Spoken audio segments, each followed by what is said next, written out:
1, 2.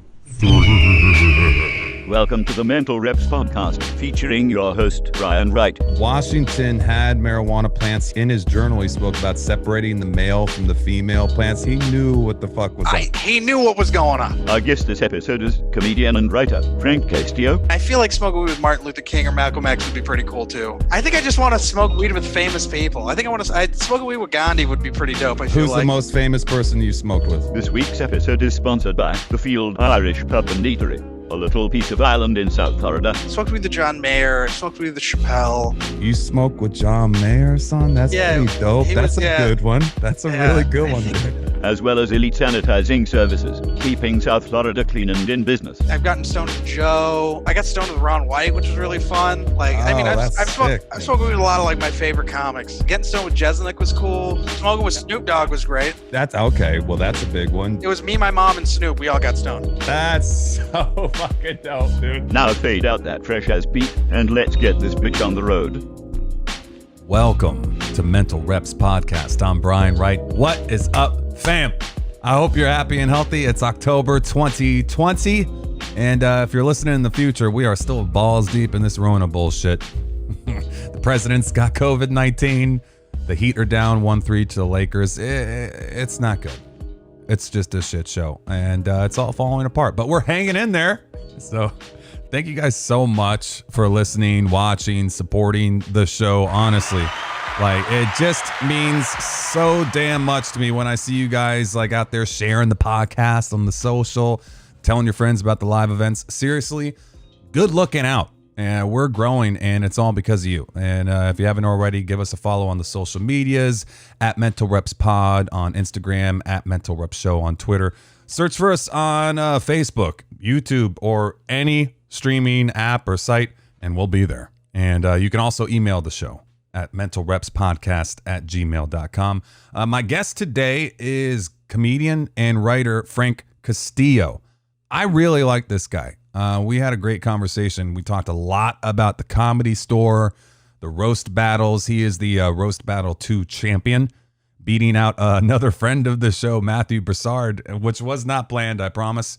But yeah, he beat him out. Epic battle right there at the end and took home the crown. Highly suggest you go check those out if you haven't already, or any of his other work for that matter. This guy, he's the type of dude you want to root for, man. He moved to LA, started as a door guy at the Comedy Store, and worked his way up. I was looking forward to this one a lot because this guy embodies a lot of what we talk about on this show. He's a grinder, really good, positive, pragmatic attitude. No easy ways out. He's up every night, multiple locations, working on his craft. Not during COVID times, of course, but still, that's not stopping him. This guy's still grinding, getting better, and getting rewarded for it. He's earned the respect of comedy legends like Dave Chappelle, Joe Rogan, Jeff Ross. I just like the cut of his jib, man. He's doing it the right way. I think we're all going to be hearing a lot more from this young dude in the future because he's the real deal. I hope you enjoy my talk with the very funny Frank Castillo. But first, you didn't think I'd forget. South Florida's authentic Irish Pub Eatery, The Field, the official sponsor of Mental Reps Podcast. Go to thefieldfl.com, enter code word REPS20 for 20% off your entire online order. What can I tell you about The Field that I haven't already? I fucks with them hard, in the hardest way. Just like a little piece of Ireland right here in South Florida, run by some great people. Jay, Hillary, the owner, just really salt of the earth, awesome human beings that you want to be around and you like supporting. Again, that's what we do here. We like to support and be champions of really awesome people, and that's what they are. The vibe at The Field is unlike any other, and they don't fuck around, man. They got the goods. We're talking full bars.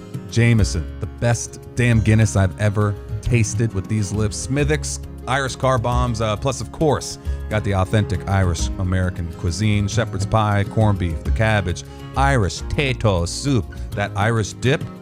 Good God, get it with that horseradish. They have some steaks, chops, fresh seafood as well, so something for the whole fam. Live music 5 nights a week with real Irish music, Thursdays, Fridays, and Saturdays. It's at 3281 Griffin Road in Fort Lauderdale. 954-964-5979 is the number. And if you want to stay in, just go to thefieldfl.com, enter code word REPS20 for 20% off your entire online order.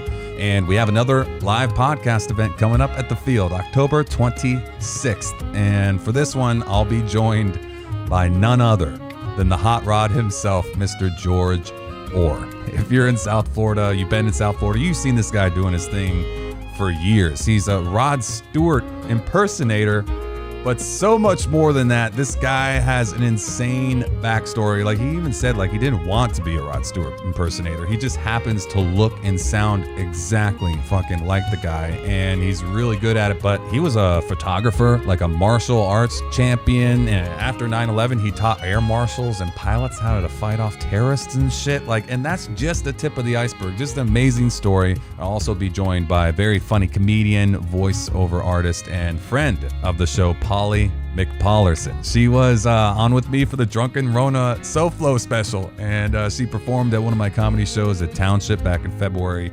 Became buds, and a very funny, bubbly personality. I know her and George are gonna absolutely love each other. So they will be there taking questions from the audience. We'll be giving out some gift cards for the Field, some Mental Reps merch. We're going to have some games, get the crowd involved. You can ask questions. It's going to be a really good time. I hope you come out and join us for the spectacle on October 26th at the Field Irish Pub and Eatery.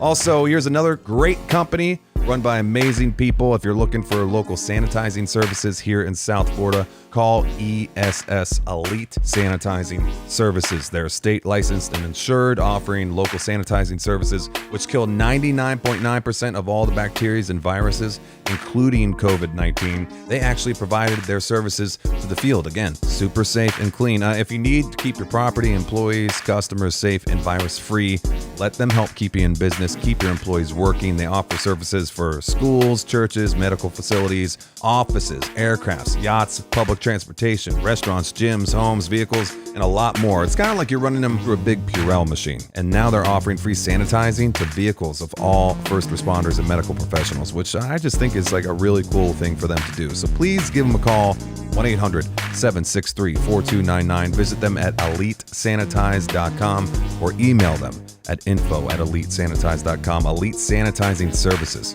keeping South Florida safe and in business. All right, we paid some bills. It's time to get on with the show. Please enjoy my chat with the very funny Frank Castillo.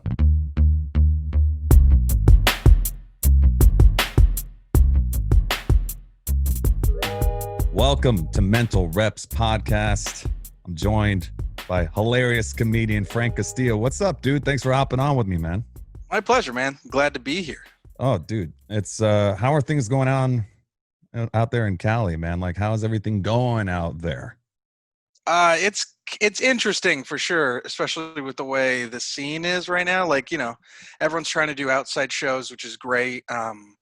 But there's like a group of like bitter comics that are reporting every single outside show that isn't like following guidelines, or at least trying to. Really? Yeah. So there's like even the weak. shows. Yeah, man. Even the shows that are like, you know, doing their due diligence and taking all the precautions, they're getting them shut down. It's crazy.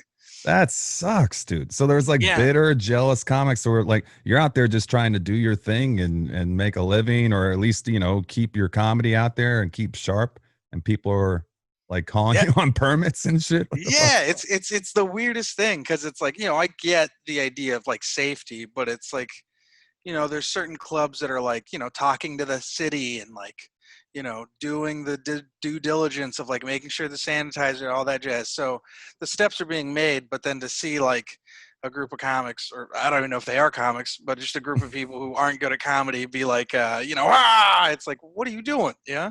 Maybe that's why you aren't part of the club, you little bitch. Like, what the fuck? Yeah, it's really weird, because it's also like, I get the like, yeah, your heart's in the best place, but it's also like, you know, you could also just not do, like, imagine if you put all that energy into getting better at comedy. Yeah, instead of trying to be an informant for the man. What the fuck?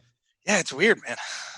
Well, I mean, outside of that, what about the family? How is like the family doing? Everybody relatively healthy? Everybody's Yeah, good? everything's great. I stopped talking to all of them, so it's been pretty nice. No, the quarantines like kept me from visiting everybody, so I've been loving it. No, my mom has been good. She's, she's going like stir crazy and stuff, but she's got the kids with them. And then my dad's he got COVID, but then he beat it. And then I made a huge joke about it because he just didn't tell me until like the last day of it. He was like, "I'm on my 14 days, but I had it." And I was like, "Jesus Christ, dude." What the hell? Okay, so he had it and he just kept it to himself. He didn't want to tell anybody about it? No, no, no. He like quarantined him and his lady, and like, but he just didn't tell anybody that he had got it or that he was quarantined or anything. He was just like, and I'd like called the On the guy and DL. stuff. Yeah, he was just like, he just didn't want to tell me because he didn't want him to worry, which is such a weird like. My parents are at that age where they're like, like I found out my dad had diabetes like 2 weeks ago or some shit, and I really, like just like health problems are starting to arise that they just won't tell me about, and it's like, what do you guys do? Come on, what are you guys doing? Dude, that's so funny. I got similar things going on with me, man. And it's like they don't want to say like the whole, yeah, we don't want you to worry and everything. But it's like, dude, I mean, I don't know about you, but I was like, you need to tell me because I want you to be around for a long time. You over there suffering in silence or whatever the fuck. Like, let me help you. 100%. That's the same way where I'm just like, what do you mean you don't want to worry? So just one day I just wake up and you're dead. And it's Yeah. like, well, thank God I didn't worry all that time. Yeah, what the fuck? And dude, your mom, it's funny you mentioned your mom, she became like a little mini celeb from that roast battle, dude. That was Yeah. hilarious. I thought that was really cool of you, by the way, to like let her be there and be involved in it. I'm sure she might have pushed Latino mom. She might have like put the thought in your head about her going, but No, not at no. all, actually. I wanted to keep her as far away from that as possible, only because like my mom is like, it's the classic, like you could take the woman out of the hood, but you can't take the hood out of the woman. Like my Still mom drinking is like, 40s. I mean, she's a party animal. She loves it. She's fun. Like everyone loves her and stuff. But like, there was definitely a moment where I was just like, "Where's my mom?" And then like everyone was like, "Oh, I saw her in the bathroom." And I was like, "Why does everyone keep meeting my mom in the bathroom?" And then I'm like, "Is she dealing coke in the bathroom?" Like it was She's so in there funny. doing rails with like I mean, Jeff Ross. Snoop Dogg, and all these like famous people. She's like, "I'm in Hollywood now." But it was just so funny because I remember like, you know, my mom like was trying to like hook people up. Like there was this very sweet girl she met that was working for Comedy Central, and she like introduced her to another comic friend of mine and stuff. But she like went up and like grabbed her and pulled her out of a conversation and stuff. And like the comic was like, "That was like everyone at the head of Comedy Central." She was like, "Oh," and she like popped in. She was like, "Hey, I'm Frank's mom. Sorry about that. I'm just gonna borrow for a quick." And then like walked out. And like only Dude, moms can get away with shit like that. I love it though, but it adds like character, man. And if anything, it endeared people to you because it was a really cool. Like I said, I just thought it was a cool move on your part, just because some people would be like, "No, I love Oh you yeah. with all my heart, but you are Yeah. not gonna be there." And she seemed to love it, and she was fucking around with everybody. It was I great. mean, I had to bring her because it was one of those things of like, if I didn't, I know I would never have heard the end of it because she got to meet Snoop Dogg, which is one of her favorite people. I mean, she got to see the whole thing, and it was also kind of a little bit of a dig at her because she told me not to move to Los Angeles for comedy. So to be like, hey, look Yeah. at this, look what we're doing. Ha, you Mhm. told me not to. And, just dumb shit like that. Oh, dude, I love it though. That's gotta make you feel good. And I'm sure she gets a kick out of it. Like, cause that's what parents do. They're like, yeah, I mean, she wasn't necessarily wrong in telling you that it was hard to do and that Yeah. very few people actually are successful at it. But the fact that you were able to do it, you won that. And it's funny, I didn't plan on this at all. But the last actually, I take that back. I had a live podcast with Brett Ernst, but the last one before that I had on was Matthew Broussard, Yeah. and you guys had an incredible little matchup in the finals there at the roast battle, dude. I had to ask you about that. Like, I mean, what's it like, going through that process? And I know that you are involved at the Comedy Store a lot. You started there as a doorman, right? Hmm. And you work your way up. Hmm. And I remember hearing even before this, like people would drop your name in podcasts and be like, "Oh, that Frank Castillo kid, man, he's a hustler. He's out there Hmm. every night grinding." And then I see you on this roast battle, and dude, I mean, the Matthew McConaughey line, like, you know, getting served by Mexican. It was just beautiful, dude. Tell me about that process and what that was like. So like, yeah, you know, I went through the so it was like, you know, you want to get in at the store because it was like, you know, it's the club that would take someone off the street and develop them into a comic. Like Mm, it's the only club that you could ever go. You know, you can't go to the Laugh Factory and they won't put you on. You got to go on the mic and then you got to wait like a year. You know, the Improv was barely developing young comics. You know what I mean? They just started doing it out of there. Like, you know, so the store's the only place that's like we will develop you. So like I mm. knew I had to like go there. So Roast Battle started as an open mic, and then I did all that jazz, and then the show started. You know, Ross came in and all that jazz, and then when the second season, because I didn't get picked for the first season, and that shit hurt my feelings. Oh, dude, I Uh, bet. well, because it's also like you know, you came up with the show. Like I was It's like you and this. Brian Moses, right? It was me, Moses, and then Rel was a part of it in the beginning, and then it was like I was like just the DJ at the time, and then Mhm. you know it all just transformed into this crazy thing. So I didn't get on until the second season, and then by that time I was like just ready. I was fucking like working the door and just like ready to go because I wanted to prove myself. Yeah. So then finally I got picked. I was the last one to get picked, and it was like the Super Bowl. Like it's 3 weeks straight. You know, you write the jokes.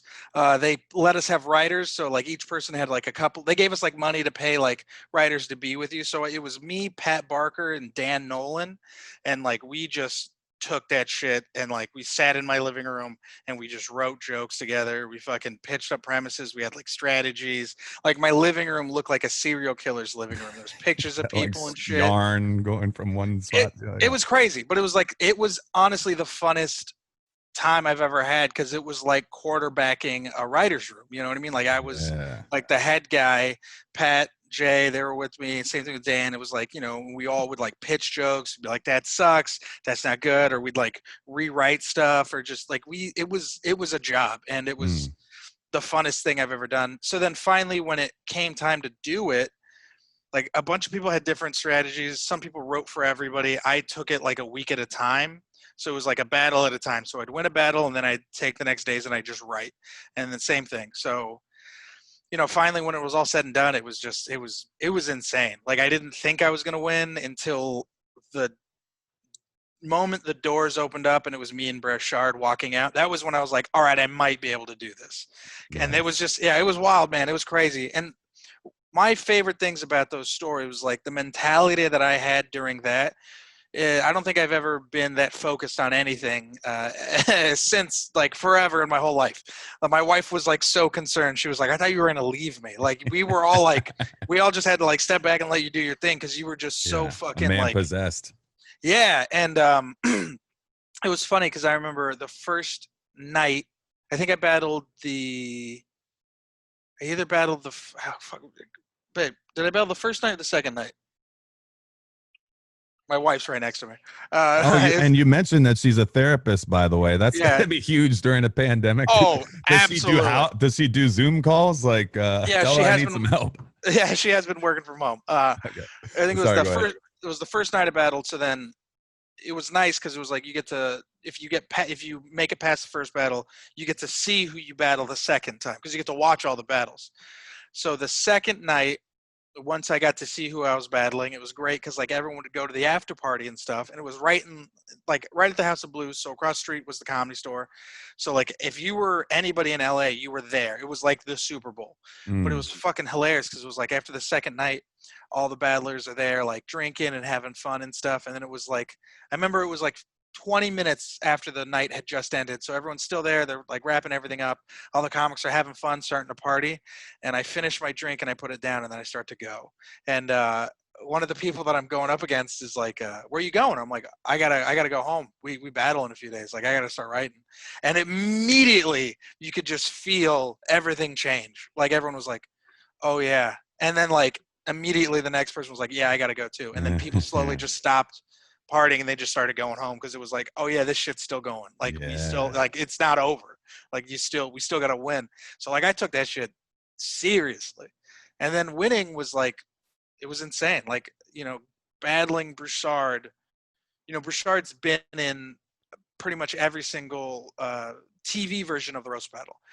And you know, that's Comedy Central's boy. Hmm. So And I knew me going up against Bouchard, especially that season, like they wanted him to win. You know what I mean? Because I mean, like everything was going for him and stuff.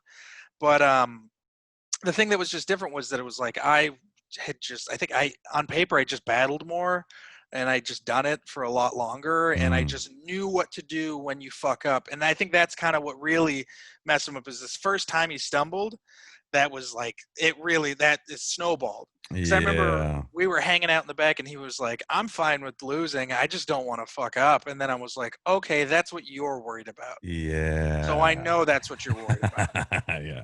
I was crazy with it, man. Like when when we were there, like I remember Todd Barry was like, he goes, he's like, "Do we get teleprompters? Because I'm worried I'm going to forget a joke." And immediately when he said that, I was like, "I don't have to worry about you." Yeah.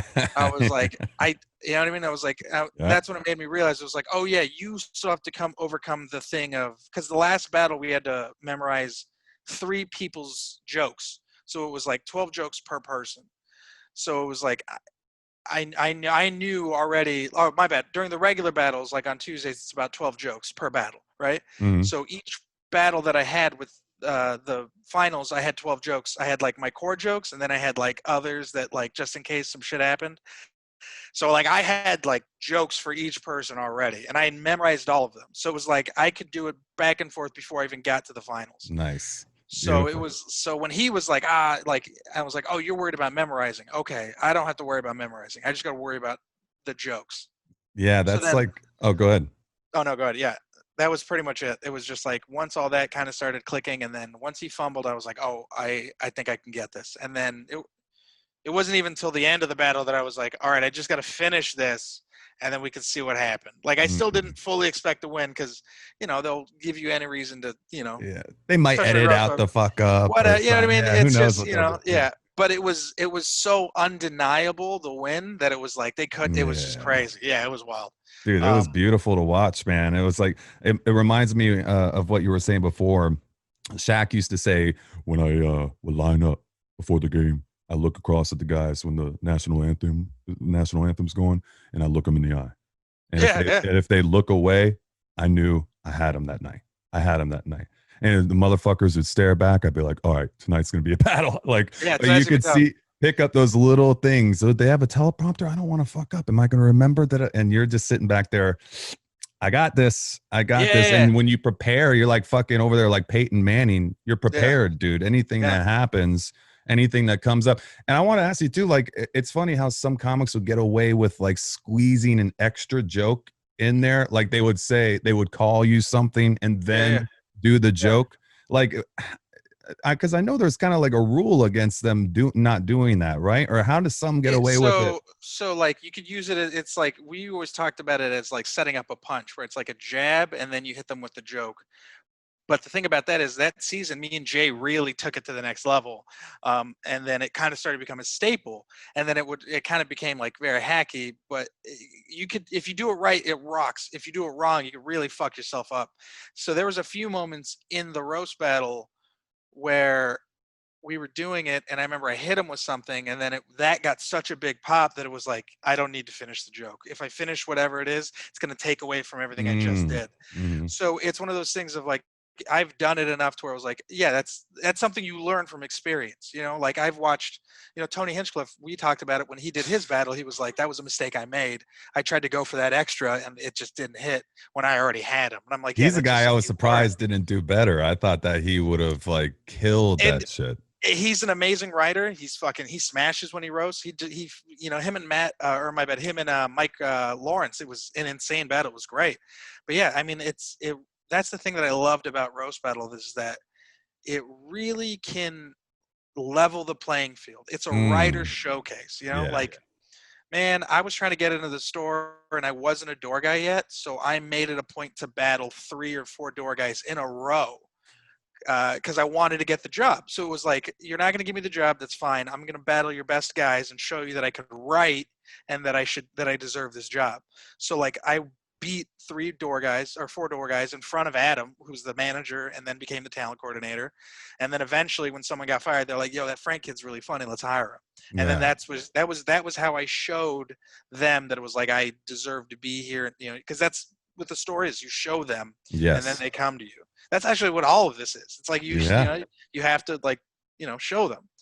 I remember the finals was great because I got to take my dad and he got to follow me to different mics and different shows. So he watched me do an open mic, run my jokes, go to Beverly Hills, do like a show in the fucking hills. It was like a secret show, packed, got to run jokes there, got to run jokes in like, in the main room, in the OR. I was like, every set I had, I was just running these jokes. Mm. And he got to watch the whole thing, and he thought it was so fascinating to see me go and do all these things. And then like he You're saw me win. exercising. Yeah. He was just so dope. And it was funny, the night before the finals, I kind of already, I knew a little bit because, and I don't know if this is what gave me the confidence, but it was like the night before the finals, I went to the store and it was like the back bar. I was hanging out. Chappelle was there. Chappelle was there the whole weekend. Mm. And then I remember going in the back and hanging in the back bar, and he looked at me and he goes, "What are you doing here?"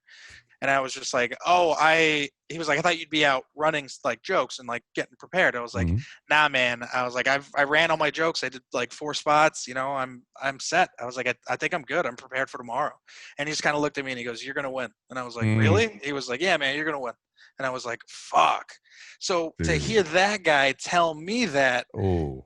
I don't know if it was like, because I heard him say that it was like, oh, okay. Like that I just had this undeniable It makes it belief. more real. Yeah. Yeah. Cause so like that doubt was like, it was like, oh, one of the greatest dudes in the world told me I'm going to do great. Oh my God, dude. That'd be like Howard Stern telling me, like, hey, nice show you did the other day. Or like, you're going to be really good at this. Or Dan Marino being like, nice arm, kid. Like, Yeah. oh my God. It was just, I don't know if it was the thing I needed or what, but yeah, it definitely didn't hurt for sure. But yeah, winning it, I mean, that shit changed everything. It was like, and this is also a great story is, so the night before the finals, I was still working at the store and I had to get a bunch of shifts covered. Mm. So I couldn't get my last shift covered the night before. So I was working the back door, checking people's IDs, and I still had my jokes on me. And I'm just going over them, checking everyone's IDs, and fucking. I had to go change the marquee still, so I had to like take the ladder out, and I'm taking the ladder out. I'm changing the marquee and shit. And across the street is the marquee for the House of Blues, and it says "Finals: Frank Castillo, Matthew Richard," and then it's just got all the other, battles for the finals night. Mm. And I was just kind of like, it was just fun. Jeff Ross has a great picture of me, like you could see everything, and like a few other comics were just like, "This is hysterical.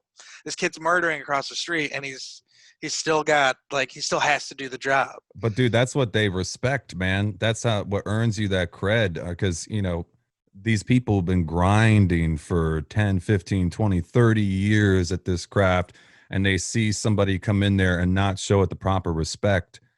They are not trying to deal with that type of Mm-hmm. person. They see somebody like you who's grinding. You're not asking for any special favors. You're not doing it.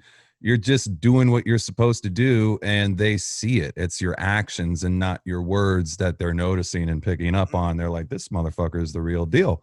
Like he's not fucking around. And I picked up on that, man, just as like, somebody who was watching it from the outside. I could tell that you were taking it serious and that you're a really good writer, and that you were really grinding on those jokes because you were just, like you said, more prepared than everybody else. And it showed. Like you killed. Yeah. So I want to ask you, like, what are, or if there is such a thing, like ethics to the roast battles? And I know there's got to be like, what's too far? Is there too far? Like, what do you avoid during a roast battle? What are some things that are just almost kind of like cardinal sins that you wouldn't think would be a big deal, but doing it is a no-go, or what? Let's see, for like the roast battle, it's 2 different things: the TV and then the live show. So like the Mhm. live show, they love it when you're brutal and just fucking go for it. They love it because the thing that I've learned with the roast battle is that you can make a joke about anything as long as it's funny. So Mm. like I've seen so many racist jokes that are fucking hysterical, but Mhm. they only get a pass because of how funny they are. And it's like you're in a room full of everybody, multicultural, black people, like everybody. And the thing about roasting is like there's a point where it's this weird thing of like, does everyone just this understanding of like you watch someone make fun of somebody and it's just so they love it. And if it's good, it's great. And if it's bad, it's bad. But even if it's the most horrible thing being said, if it's fucking hysterical, like people are like, damn. And there's something about two comics agreeing to go through this together that it's like people are like, oh yeah, we can't get mad at this. You know what I mean? Like, I remember I watched two disabled comics in wheelchairs go after each other. It was like I saw people have moral dilemmas in their seats because they were just like I watched Waka Flocka Flame. He was there for that battle. He was one of the judges, and he was just like mouth open, like he just didn't know what to do. Because at certain points, it's like if you're gonna claim a joke's offensive, it's like, well, which one? Because and you don't want to leave them out of it either. They're sitting there like, why am I off limits, bitch? Fucking talk about my wheelchair. Exactly. And it's it created a real beautiful thing. Now the TV side of it, a little bit different, because those audiences are mostly like, hey, we have free tickets to a show, come check it out, blah blah. So like they're still TV friendly audiences. So it's like harsh is a little tougher, because it's like if you're super harsh, they're like, ugh, but it's like you got to be like clever and really fun. And it's almost like, even if it's like you got to kill them with a smile. So it's like even the harshest stuff, like you still got to be like really like you got to smile about it, and like you got to really like ease it in, because the New York battlers came in and they did it, and a lot of the New York battlers, some of the best writers, especially when it comes to dark stuff, they murder. But they couldn't they couldn't figure out that TV crowd, because they were still too harsh, and the people were like, ugh, and then they fell back, and it was like, oh yeah, man, you still got to kind of read the room for TV at least. Clubs, they want you to fucking cut their neck off in front of you, like they want that shit. Yeah, and they, but TV's way different. Interesting. Cardinal sins. So for like roast battle, there's always like, there's certain, like Mike Lawrence is the kind of guy where he's like people run jokes by each other all the time, and some people were like, try it this way or this way, and like that's pretty fine, Mike Lawrence is one of the guys where he's like, don't tell me anything, I just want to hear whether or not you think it's funny, and then there's other people who just have comics completely right for them. That's more of the cardinal sin. Like there's comics, like when you're just starting out and you're like a comic that's like just moved to Los Angeles, and you're like, me and my friend wrote stuff together because it's like that's fine. You know what I mean? Like you're a comic, you're trying to figure it out. Yeah, do that. That's how you get better. You know what I mean?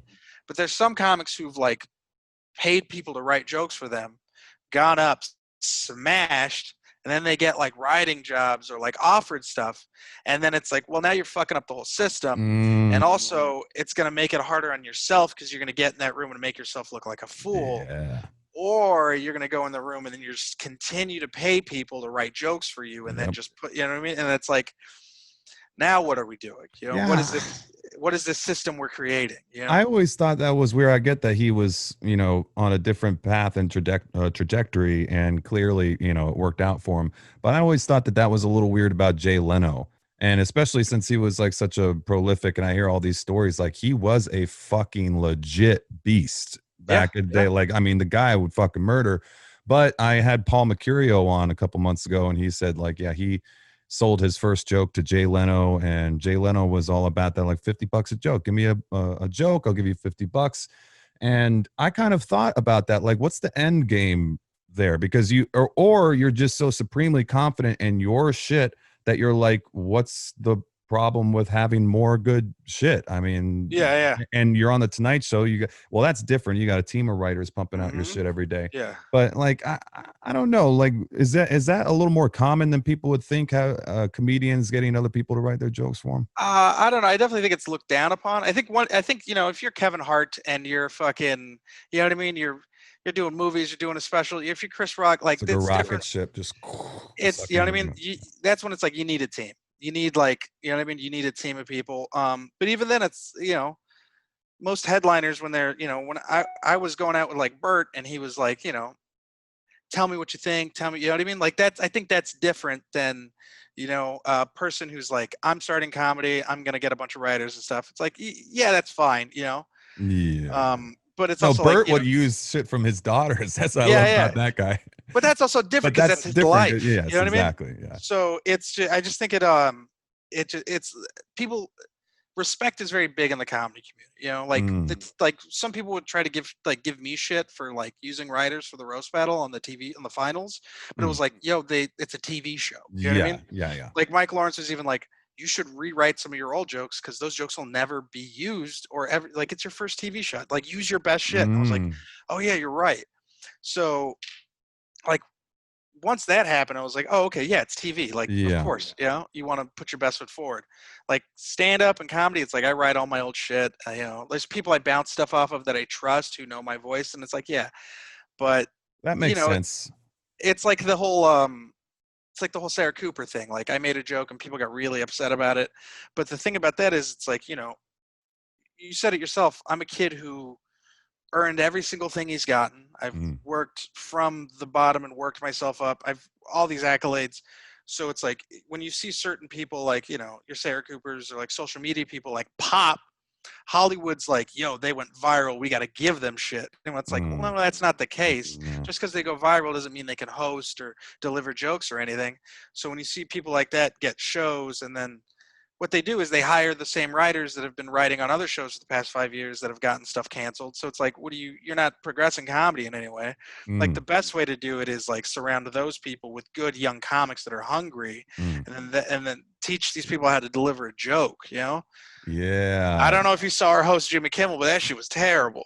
No, I didn't. I It was didn't. very bad. Yeah. Yeah, Yeah. man, it was I bad. heard about I heard about it. And yeah, dude, that's the thing. Like I know that Conan, I heard him describe it once as you want to be the slow, steady hum. Or I think my cousin said like a light bass or something where Yeah, man. you're consistently there, you're steady, you're not like, doing anything too crazy. You are sooner or later, people will be like, oh, he's still over there doing that. And even if they Yeah, didn't like you before, people oftentimes, you know, sometimes I know when I was younger and starting out in radio, it was like heartbreaking when I'd hear people say, he's like, all right, or whatever.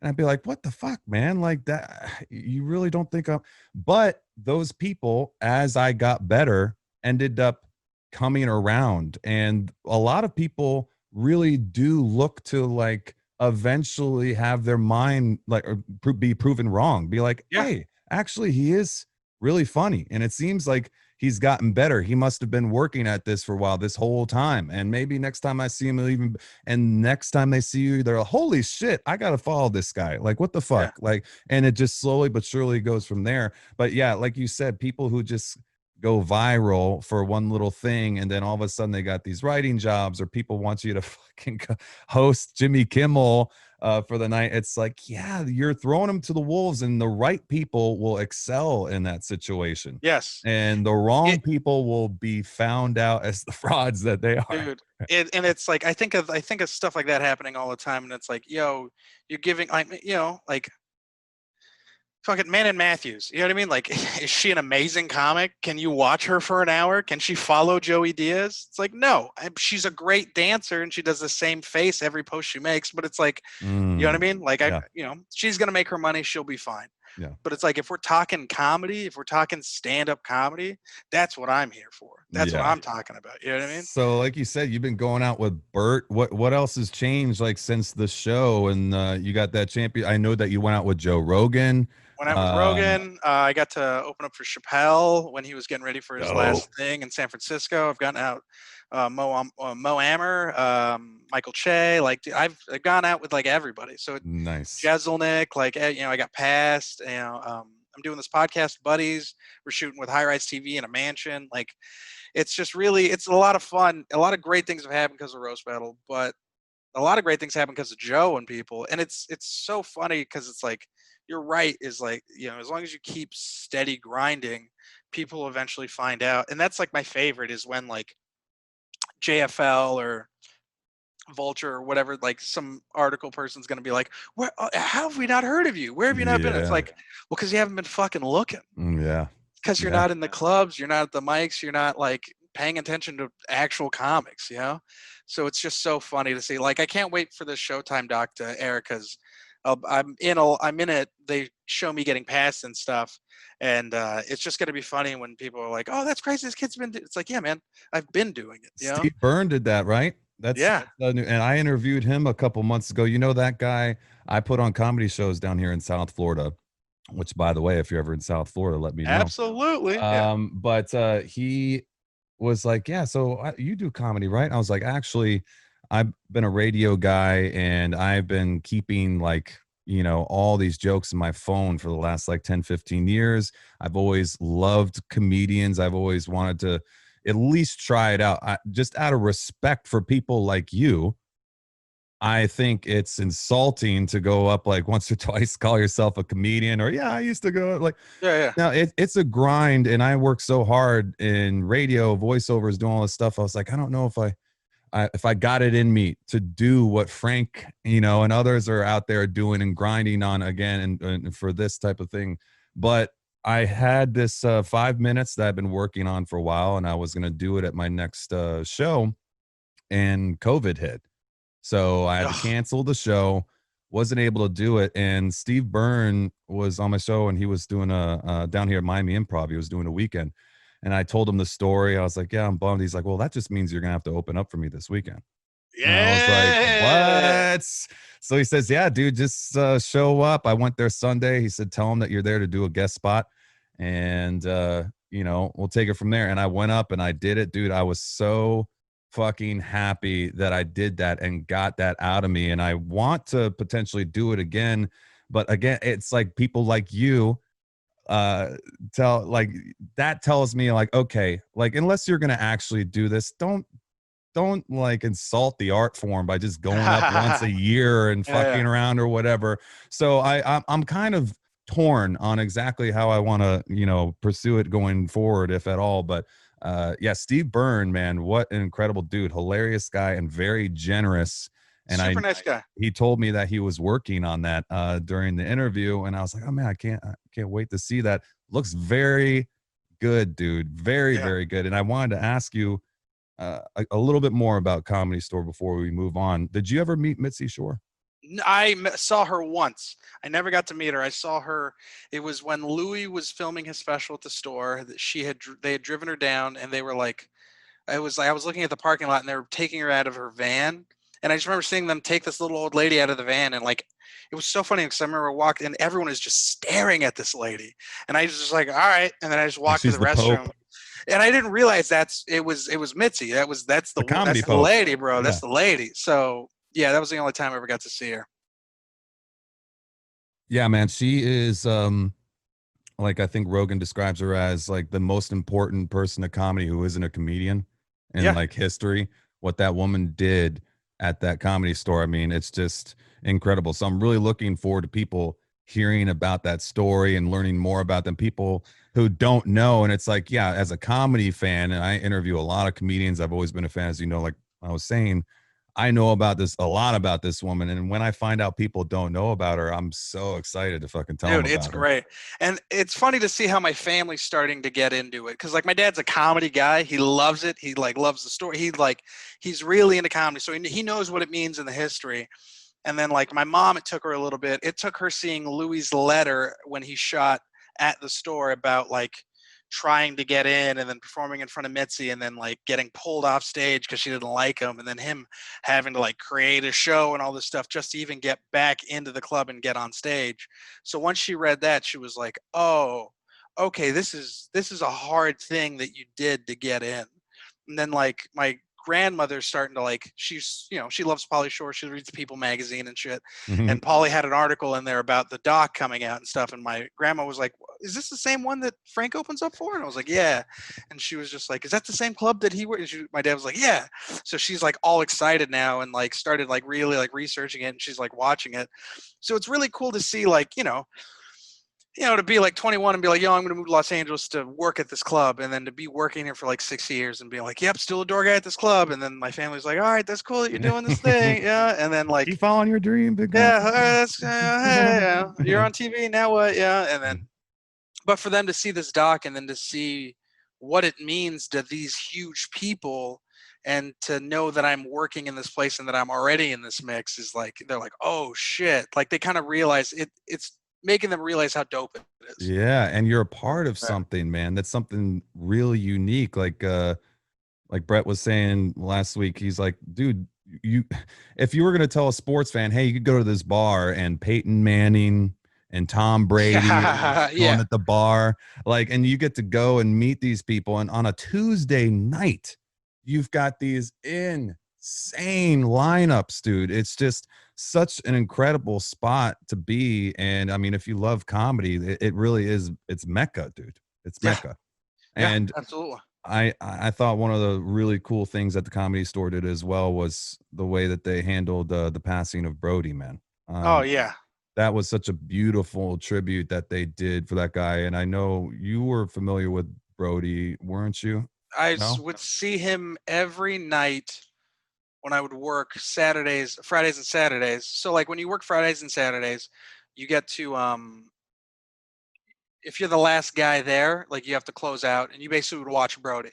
So certain nights most nights we draw straws. You know, last guy's got to stay. Mhm. So it was like if you're the last guy, you got to stay and watch Brody, and it wasn't a bad thing. Most of us would clock out and Yeah. just stay and watch Brody. So it was like, you know, I talked to that guy every day, and Brody was also the first fucking guy that I met when I moved to Los Angeles. He would always go to the Starbucks that I worked at. So and I remember, Caffeine. yeah, Yes.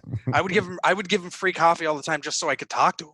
And then Yeah. it got to the point where I would take my break when he would come and have coffee, so I could just be like, "Oh, I'm taking my break. Is it cool if I sit here?" And then I would just like pick his brain and stuff.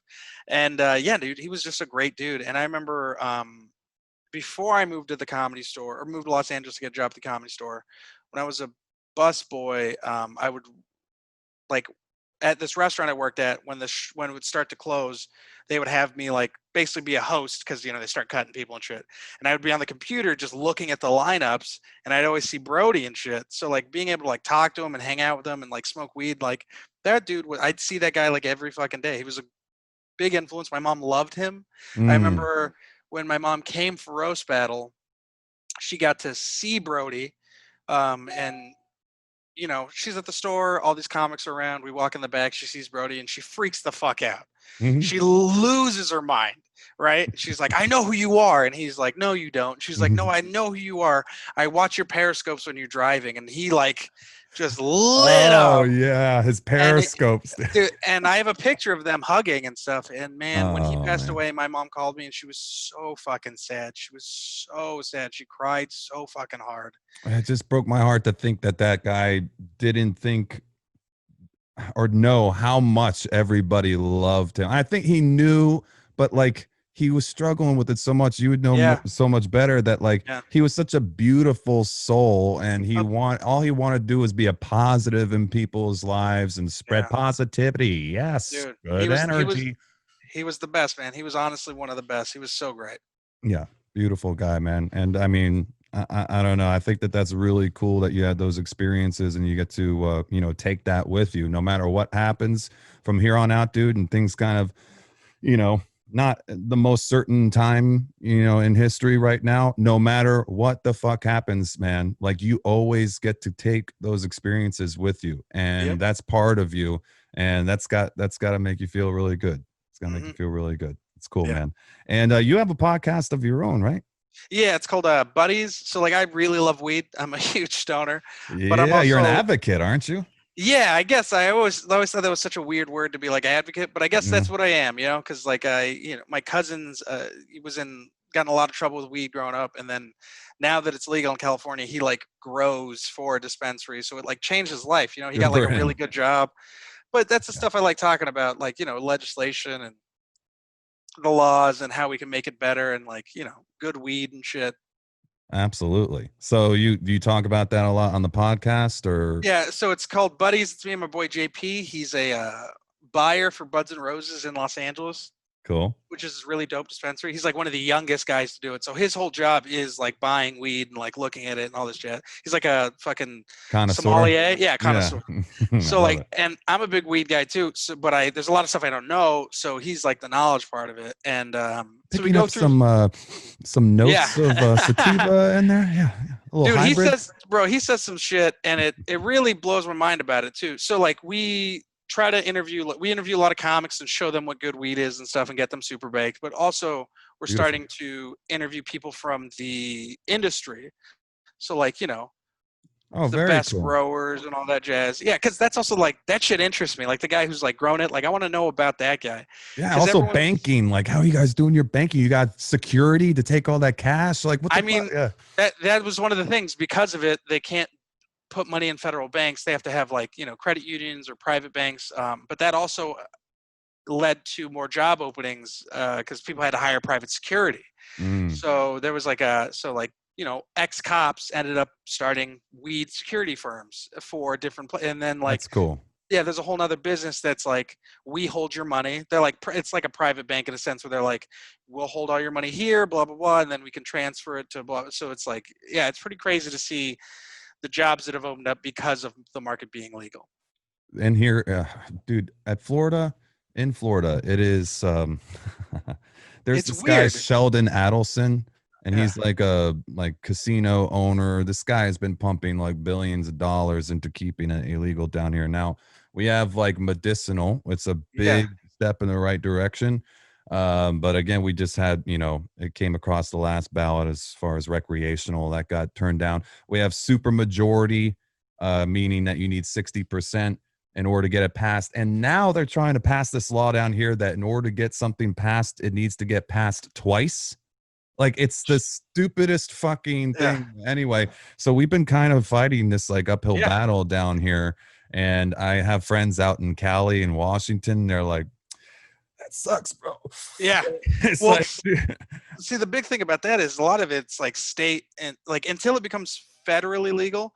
Well, that's the other thing. It was like, or what are we looking at? Do you want weed to be legal or do you want it to be decriminalized? Because legal yes. means federal and the government controls it. Decriminalized means it's states' rights, and Mm, that's I think the best way to do it because you don't want Marlboro or all these big companies getting into weed because then it's just we're good, fucked at that point. good call. Um, but like especially with Florida and certain states like that, they'll do the jump to medical because they want to squeeze as much money out of you as possible. Because they're like, we can make an easy couple thousand, $100,000 for a few years, making everybody get their medical card. And if you don't have it, now you're paying a ticket, and now it's fine. So it's even more money we're making. And then it's like, finally, we're going to make it legal, and then all this jazz. It's never an easy thing to just make it decriminalized because they want to make money off of you. Mm, it's so true, man. No, that's a good point. Yeah, I know. We need to figure it out one way or another, man. That's all I know because fucking, I mean, I've heard a lot of good things that are happening in Colorado, California as a result of it being legal and like, DUIs. Like, I think that they were saying, yeah, some of them were going up, but people were dying way less on the road Yeah, and they're getting all these taxes for schools. And it's just like, dude, all these things pointing towards, yeah, man, it needs to be legal, but it does fuck up all these industries that have their claws in keeping it illegal. So yeah, again, like I mean, we're just continuing this fucking yeah. ridiculous battle. And don't even get me started on how that would really help everything that's going on right now with the Black Lives Matter movement and It would. everything. It would. People want to talk about Oh my god. real change, like Yeah, yeah, real change. Yeah, white people suck sometimes, but not all of them. And if you want real change, like let's focus on changing these ridiculous drug laws and the yeah. war on drugs. I mean, that Mhm. right there would be a huge, huge, huge help. Absolutely. And you don't have all these people and again fighting each other. It's just, it seems Yeah. like a no-brainer to me. It's funny. People always get scared when they talk about reparations for black people when it's like, well, the market as it is right now, I think less than 4% of all dispensary owners or license holders for marijuana is black. So that's 96% is white, and it's like 94% of people of color are in jail for weed related crimes. Yeah, So it's that's just fucking bad. it's absolutely insane to Yeah. see the. So it's Doesn't like Cali have a law where like certain people who were, yeah, it's called equity. So yeah, if you have a history of drug related offenses that are marijuana, but it's only like marijuana stuff, you will get bumped to the top of the list to get a license or to get helped with loans and stuff. But even then, there's only like a few people that are getting through that because the there's a red lot of tape. bureaucracy and just people pulling fast shit. Um, Mm, and that's where it's like it's crazy. Like there's a weed brand called La Chingona, which was an LA weed brand, and it was they just got found out. They had to like shut down everything, but it was a white-owned company creating this like Mexican storyline of origin, saying it was these 3 Mexican sisters and their grandma that used to work in the fields, and now they're like, and like, you know, the box was very like, you know, candy school kind of thing, and they were looking for these Mexican models, and one of the girls ended up breaking the story, and it was a whole thing about it. But yeah, it was like, Wow. yeah, there's there's people like that that are going to be like, you know what, we're going to create a fucking brand, we're going to market it to fucking all the black people, we're going to call it fucking OG Tada, you know what I mean? Like, and it's like, oh, Jesus fucking Christ. Yeah. So a lot of shit like that happens, and you see like, you know, like Mercedes-Benz, this luxury company, or the luxury branding company that was behind Mercedes-Benz, a lot of them left and started their own branding company. It's a weed luxury brand company. So like, I read this article about it, and I was like, first off, that's bullshit. Like, no one, like, you're just trying to appeal towards, you know, people who don't smoke weed anyways, and trying to make it like nice. So like, I looked at the companies, and I was like, I was looking at one of them, and I was like, all right, I already know what this is. I just know it's going to be a picture of white people on a mountain, and I just know it.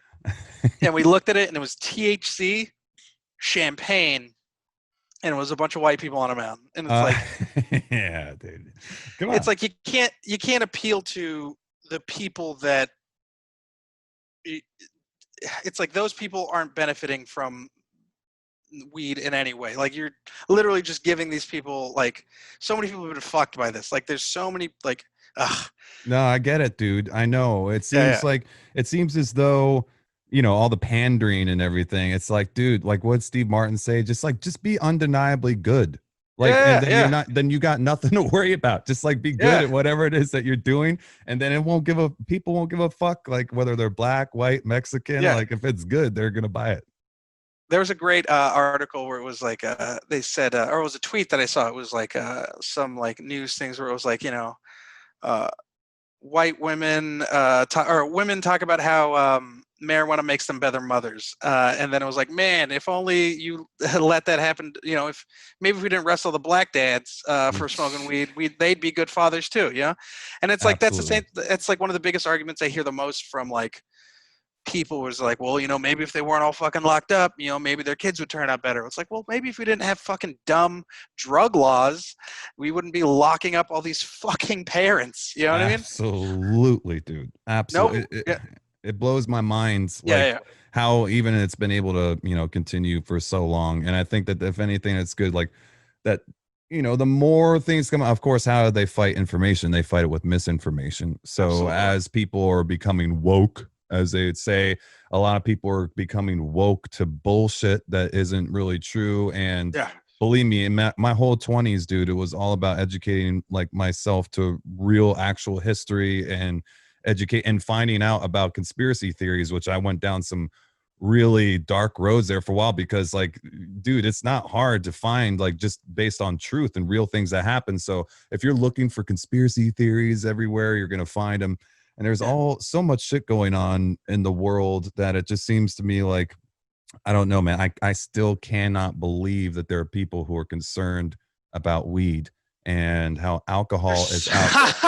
It's like, bro, people getting fucked up on alcohol like it's nothing, and making jokes about it in movies and TV shows. And it's like the hypocrisy, dude. It's so insulting to these people, like you said, who are in jail for these drug charges and who are fighting and had their lives ruined. And now, the soccer mom crew's coming out and saying, I am a better mother on weed. And they're doing it across the street from a prison filled with like 80% of people are in there because of stupid drug laws. It's it's very wild. I make fun of that all the time, where it's like, you know, you got yoga moms taking CBD shakes before they go do their yoga, and it's like, we still got so many people locked up. It just blows my mind that we haven't let those guys go. Absolutely, dude. Tell me about Cookies clothing. Oh, Cookies is it's a burner. It's a brand in the Bay Area. It's like it's a very, very like Bay Area thing, because Burner is from the Bay, and he started like you ever smoke Girl Scout cookies?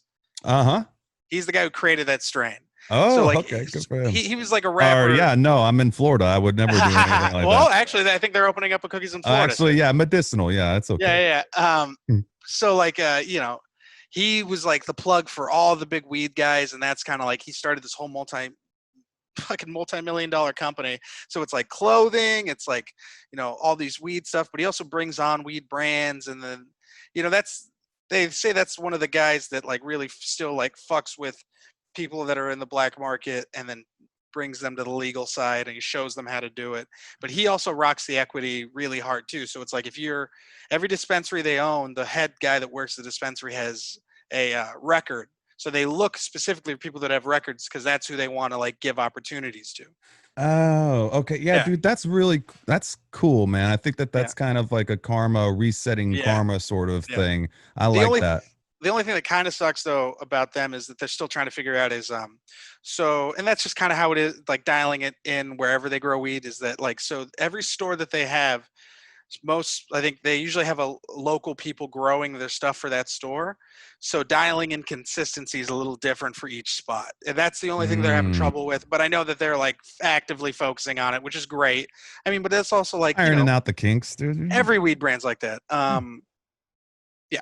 And the fact that they're actually trying to do it and following through with fixing those little things, because, when that's something encouraging, at least I would imagine being out there. And when I see it, in other instances down here with the medicinal, when they're treating it like a real business and it's professional, I mean, it's like, that's a really good indicator, because you know what it's like dealing with fucking dealers, dude. It's like, hey, bro, home 3 hours later. Sorry, I missed you. Was home. Now I'm gone. Be back in 6 hours. And it's like, God damn. So to be able to have that sort of consistency, and somebody who's actually trying to take that business mindset to a business that doesn't really have a reputation for being like super, professional because of the fucking laws and everything. I think that's really cool. And I'm seeing people down here, man, like making money.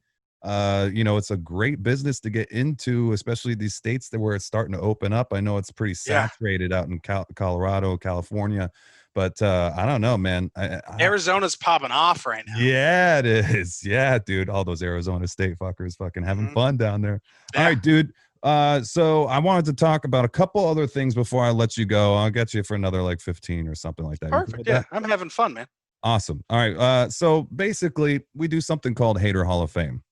I don't think that it's good to keep all that hate inside. Even the best of us, the most positive people, I mean, sometimes the most positive people have the most fucking negative thoughts inside them. That's why they have to be so goddamn positive. But it helps to get that shit out. It's going to come out one way or another. And you don't want to be fucking blowing up on the wrong person. So I like to try and provide like a good platform like, for my guests. And it can be anything on this planet, whatever is going on in your brain. I got a quick opening for it, but it's called Hater Hall of Fame. I hate you guys. I hate you. I don't even know you. I hate you. You're tacky and I hate you. Frank, what's pissing you off today, bro? Oh man, what is pissing me off? I think it's everyone that like, well, I hate it when people the thing that I've hated recently is especially with that I've noticed with the doc, is everyone that's writing like critiques about the Showtime doc is it's always just very like negative, in the sense that they're like, oh, all these back in the day in the 70s and 60s, it was just all these white comics. And it was like, yeah, no fucking shit. It was the 70s and 60s. Yeah, it's like you know what I mean? Babe Like Ruth playing baseball. Yeah. Yeah. It was also like they had like one Mexican that could be famous at a time. Like it's not They had the Freddie store's Prinze. fault. They had Freddie Prinze, and that was it. Yeah, exactly. So it's just so funny when so I think a lot of the comedy critics now are more interested in creating a narrative that's like for clicks. That's all it is, So when I see them complaining about that, or like, oh, it's all mostly all male lineups and all this stuff, it's like, well, I know you've never been there because I've seen the last 8 groups of people pass there. Every single one of them's included a white chick, and there's always been at least a couple black dudes, Dude, Annie Letterman, Laura Bates. Laura Bites is a fucking beast. Fucking hilarious. So it's like when people are like, oh, they don't have enough women. I was like, no. Or if any like comic complains that they're like, oh, they don't put women in, it's like, no. You're not funny enough to get in there. That's all it is. Your wife. Let your wife know she can plug her business if she wants. Oh, to. Absolutely. But yeah, so it's just so funny to me when I see people like that, because I know it's like, well, if you paid attention, you would know that I got passed You know what I mean? I'm a Mexican kid from East Side San Jose, that fucking grinded his ass off and made it and fucking did it. You know what I mean? And the store is the only club that gave me that opportunity and chance. Laugh Factory didn't do it. Improv didn't do it. There's no other club that did that. The store was the only one. So it's just so funny to me when people are like, the store's so bad, it's all fucking males, blah, blah. It's like, nah, man, you just don't get it. And you were never good enough to be in here. Exactly. I love that perspective. I like that, dude. That was a good answer. All right, we're going to do a mental reps questionnaire, and we're going to get you out of here. Pop quiz, hot shot. Why so serious? What's in the box? What does Marcellus Wallace look like? What do you mean funny? Funny how? How am I funny? Answer the question, Claire. Are you telling me you built a time machine out of a DeLorean? You want answers. I want the truth. You can't handle the truth. Is Darth Vader my father? For real, B? I want answers. Without a good question, a good answer has no place to go. It's time for the mental reps questionnaire. All right. If you could meet anyone current or historical and spend the day picking their brain, who would it be? Ooh. Damn. That's a tough one. Putting you on the spot, dude. It's the point. You know what? I would love to smoke weed with one of the founding fathers. Dude, they were smoking like it was their job. They bro. were smoking back in the day because that was who was it? There was a report. I can't remember which one. I think it was either Lincoln or fucking Washington that had marijuana plants. Washington had marijuana plants. He would separate. He in his journal he spoke about separating the male from the female plants. He knew what the fuck was up. He knew what was going on. And Ben Franklin, all those motherfuckers, dude. Absolutely. They didn't have a lot of water back then. Clean water was hard to come by. So they're just drinking beer, wine, and smoking weed and coming up with a fucking. It was like a fucking podcast all the time. Yeah. So definitely one of those. I mean, I feel like smoking weed with Martin Luther King or Malcolm X would be pretty cool too. Nice. The presidents and then Malcolm X and Martin Luther King. Okay, I like that. Oh, I think I just want to smoke weed with famous people. I think I want to. Smoking weed with Gandhi would be pretty dope. Who's the most famous person you smoked with? Because I know comedians, like, don't discount them because I know they're your buddies, but some people, a lot of people, that's tough. I mean, celebrities. I smoked weed with John Mayer. I smoked weed with Chappelle. You smoked with John Mayer, son? That's pretty dope. That's a good one. That's a really good one, dude. Well, I know he was in the circle. I'm pretty sure he was smoking. And then, I got stoned with Talib Kweli and his fucking engineer. Oh. They were just in the back. Yeah, that was actually really fun. I've gotten stoned with Joe. I got stoned with Ron White, which was really fun. I've smoked with a lot of like my favorite comics. And that's what I got. Getting stoned with Jeselnik was cool. So yeah, it's pretty fun. That's huge, dude. That's huge. See, I mean, that is right there. Snoop Dogg was great. That's okay. Well, that's a big one, dude. It was me, my mom, and Snoop. We all got stoned. That's so fucking dope, dude. Oh, that's so great. Yeah, no, honestly, that is like the reason why, like, whenever I think about, is it worth putting in the grind and trying to do it? That's why. It's just to hang out with other comedians and earn their respect. Like that. Yeah. That's the main reason why I want to do it. If you had one round trip ticket in a time machine, when and where would you go? Oh man. Past or future? I definitely pass. I think I'd love to go and be here during the golden age of comedy, like when Robin and all those guys were like. I would love to be around during that and just to check it out. Sick. Letterman up there, Robin, Richard working out live on the Sunset. And just fucking smash all of them with all the jokes from the future. I love it. Do you believe in ghosts? I want to. Okay. Like, I really want to. I haven't. Nothing's happened crazy yet. You know what I mean? Nothing at the store? I mean, I felt weird at the store, but it was never like I saw anything, and trust me, like I want to so bad. Copy that. If you could have one superpower, what would it be? That's either live forever or to be able to stop time. Okay. So we're thinking maybe like a, from Marvel. Why can't I think of in fucking time dude. What's the dude on fucking Avengers, man? He controls Oh, time. well, I mean, See, that's what I'm saying. Why can't Doctor I think Strange. of Doctor Strange? Why couldn't I Yeah, think of his name? Okay, so you're a yeah, little Doctor Strange sort of thing, something like that. All yeah, right. or Wolverine. Yeah, yeah. Okay. Well, The adamantium unlimited claws. healing and Yeah, the unlimited healing. healing. Yeah, yeah. Okay. In a world without stand-up, what's your dream job? Oh fuck. Damn. World without stand up. What's my dream job? I mean, is podcasting still an option? Yeah. All right, that would be cool. But if I was like no art kind of deal, and it was like what job I would love to be a chef. Like that was kind of like my passion before I wanted to be a cook.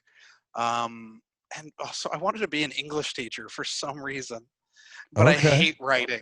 Like I hate essays. I hate writing. Like all that shit. Grammar. Ugh. Yeah, I was terrible at it. You know, I wanted to be an author for the longest time. Still can. But yeah, those are probably the dream jobs. I like that. I like that. Tell me about somebody who changed your life for the better. Oof. Someone who changed my life for the better. I mean, my wife's obviously here. So Oh, yeah, her she for works? sure. I mean, her absolutely. But if I have to do like, I guess I'd keep it comedy. Someone who changed my life for the better. I guess it would definitely be Adam Egan. No, actually, you know what? Ryan Chartrand. Ryan Chartrand is the one who changed my life for the better. He was, me and him worked together at Pechanga Resort and Casino, and he got a job offer in Los Angeles. And he was very supportive of my comedy. He'd give me a lot of opportunities at the casino we worked at, just like writing sketches and doing like YouTube videos and stuff. But he got a job offer and he took it, and then he was like, "Do you want to come with me?" And I was like, "I don't have any money." And I was like, I don't have a job. You have this." And he was like, "No, just come sleep on my couch, figure it out. You know what I mean? Whatever that looks like or whatever." He was like, "I just can't stop thinking about how good you would be if you could get up every single night."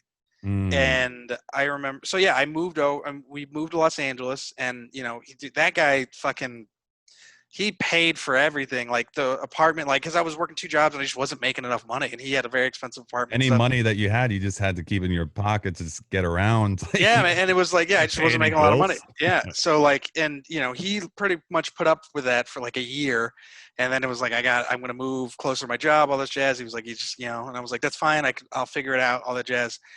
And yeah, he really made it so I was able to be stable. And then like he gave me that good foothold in LA that first year I was here. And then it wasn't until like, you know, after Roast Battle, he hit me up and was like, "Bro, I'm so fucking proud of you." And then like the Rogan appearance and all this stuff. So, Yeah, you know, he's we've got to always feel kept in contact. vindicated. Like He was like, that was money well spent.